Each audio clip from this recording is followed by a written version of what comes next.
Hello guys, sekarang ini saya berada di hutan, jadi saya nak tunjuk macam mana kami orang Kenyah masuk dalam hutan untuk tanda sesuatu. Kalau kami berjalan ke sana, kami orang macam mana tanda. Oke, saya nak tunjukkan. Kalau kami orang Kenyah biasanya dalam hutan dari zaman dulu lah. Kalau kami nak ke sana kan, kami orang akan patah macam ni. Patah macam ni. Ini menunjukkan kami sudah ke arah sana.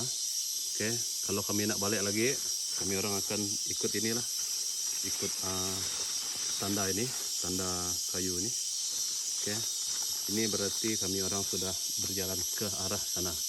Jadi waktu malam, kalau kita masuk hutan waktu malam, kita wajib pakai cara macam ni, patah-patah macam ni. Oke, ataupun kalau tidak kita akan buat macam ni, dekat sikit.